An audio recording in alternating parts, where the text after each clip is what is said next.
બાબર ખાતે આંતરરાષ્ટ્રીય યોગ દિવસની ઉજવણી કરાઈ। બાબર ખાતે ભારતના વડાપ્રધાન નરેન્દ્રભાઈ મોદીની પ્રેરણાથી 2014માં યુનાઇટેડ નેશને 21મી જૂને આંતરરાષ્ટ્રીય યોગ દિવસ જાહેર કરવામાં આવેલ છે।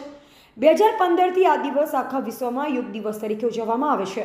ત્યારે આજ રોજ બનાસકાંઠાના બાબર ખાતે આંગણવાડી કાર્યકર બહેનો તથા બાળકો સાથે અને સનશાઇન ઇંગ્લિશ મીડિયમ સ્કૂલના બાળકો દ્વારા યોગ દિવસની ઉજવણી કરવામાં આવી। બાબર સીડીપીઓ હંસાબેન પંડ્યાના માર્ગદર્શન હેઠળ બાબરની આંગણવાડીમાં કાર્યક્રમ યોજાયો હતો અને યોગ કરવાથી આરોગ્ય સારું, સુખાકારી, સબળ માધ્યમનું રહે છે। તણાવ મુક્ત અને આરોગ્યપ્રદ જીવનશૈલી માટે યોગ ઉત્તમ ઉપાય છે। યોગ આત્મવિશ્વાસ નહીં, આત્મસંશય છે। અહેવાલ કાંતુભા રાઠોડ, બાબર।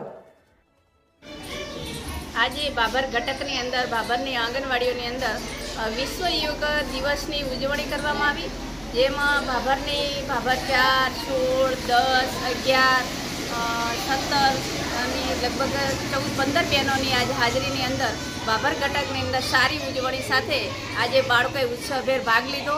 બાળકોનું, માતાઓનું, વાલીનું અને અમારી આંગણવાડી કાર્યકરનું સ્વાસ્થ્ય સારું રહે એના માટે યોગ દિવસ વિશેની સમજ આપી। યોગ આપણા શરીર માટે સુખકારી છે। યોગ વિશે માર્ગદર્શન આપતા બાળકો અને એના વાલી સાથે એમની જે કળા છુપાયેલી છે કે યોગથી આપણા શરીરની કસાવા માટેનું અને કસરતથી આપણા શરીરને નિરોગી રહે છે એના માટેની સમજ આપી। બાળકોએ ઉત્સાહભેર ભાગ લીધો, અમારી કાર્યકર બહેનોએ પણ સારો એવો ભાગ લીધો, વાલીઓએ પણ હાજરી આપી। ખૂબ ખૂબ આભાર મારી બહેનોનો। Thank you.